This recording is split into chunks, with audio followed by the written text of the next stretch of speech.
Hi, and welcome back to Beans and Bezels. Today we're going to be looking at the Reverie Diver prototype. Reverie is a microbrand based in Singapore, and they've been around since 2014, so this isn't their first watch release. So far, they've created their identity around designing and producing affordable limited edition watches with guilloche dials. These guilloche dials are stamped and not mechanically engraved, but this should be obvious considering the price category of these watches. Reverie are currently running a Kickstarter campaign for this watch, and it is priced at under $350. At the time of this video, they've successfully surpassed their funding goal and should move on to production soon. The case measures 40mm in diameter and 43mm from lug to lug. The overall height is 12mm, which altogether makes for a very compact case size, so medium and small wrist folks can celebrate. The hidden lug case design is similar to that of the Archimede Outdoor that I reviewed recently, but this watch is a bit larger along every dimension. The stainless steel case has interesting beveled edges that are polished, and the rest of the case is brushed. Let me give you a closer look at the beveled edges along the case. I really like it.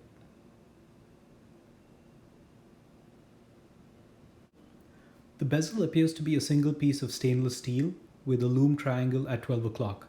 The bezel action is nice and clicky, and there's no backplay.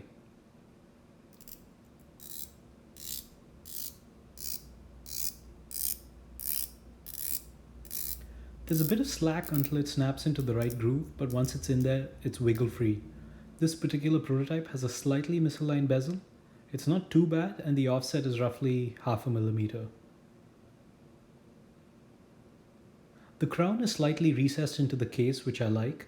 The crown is signed and polished and has a good grip thanks to the well-spaced and well-sized ridges. There's just a small amount of crown wobble, but no stem wobble, which is pretty impressive for a watch of this price. The crown action is smooth and not scratchy like some of the Seiko NH35 based watches that I've reviewed. Overall, it's a nice design and makes for a comfortable operating experience. Flipping it over, there's an exhibition style caseback which is polished and has the name and serial number engraved into it, along with a Latin phrase which roughly translates to glory to God alone. This might not appeal to everybody, but I'm sure it bears a significant meaning to the founder Samuel Tay, and I can respect that. Overall, the case quality and finishing is good. I think what is most appealing is the case shape and the case dimensions. It feels solid and well built and has a design that is not common to the dive watch world. For the price, the build quality is more than acceptable. Let's look at the bracelet.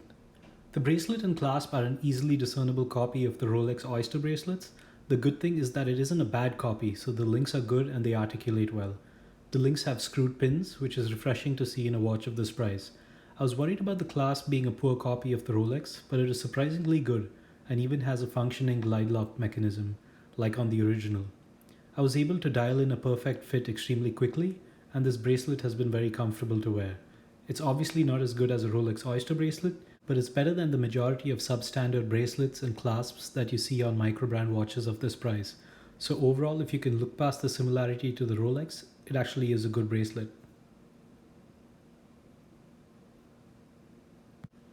This watch is offered in 3 standard colors, but this is the warm grey variant, and it has a yellowish orange color accent on the seconds hand and at the 6 o'clock position.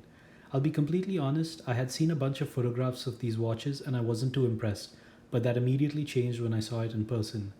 The dial plays with light beautifully, and in terms of design it isn't a busy dial, but each surface appears to react differently to light, and this makes it look like there's a lot going on, and I mean that in a good way, because these different surfaces add tons of character to the watch. I'd say the grey dial is the most subdued of them all, since the dial effortlessly blends into the case and bracelet. There is a grey outer chapter ring that has white diamond and circular markers. The chapter ring lines up with the dial perfectly, and thanks to the flat sapphire crystal, it is very legible. The rectangular applied indices are filled with C3 lume and are reasonably well finished for the price. They are applied onto a radially brushed metal dial surface that is very well finished and simple. This brush surface helps balance out the inner guilloche perfectly. The inner region of this dial has a stamped guilloche pattern that is executed really well for a watch of this price. The dial has to be seen in person to be fully appreciated, and the guilloche pattern is the reason for this. Let me give you a closer look of the guilloche. You can see how it plays with the light beautifully.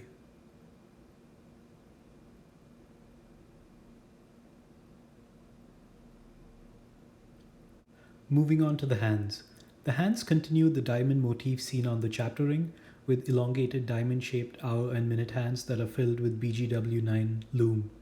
The seconds hand also continues this motif with its counterbalance. The seconds hand is painted yellowish orange and is tipped with BGW9 Lume, which is definitely deserving of praise. The seconds hand extends right up to the chapter ring, which makes tracking time very easy. I also appreciate the minute hand extending up to the end of the hour indices because this results in a pleasant reading experience. So overall, in terms of dial finishing, I'd say it's finished well, but I found a few small surface irregularities on the hour and minute hands, but to be honest, at the $350 price tag, this is not unexpected, and I don't really expect the hands to be perfect anyway. This was only visible under a macro lens and cannot be seen with the naked eye.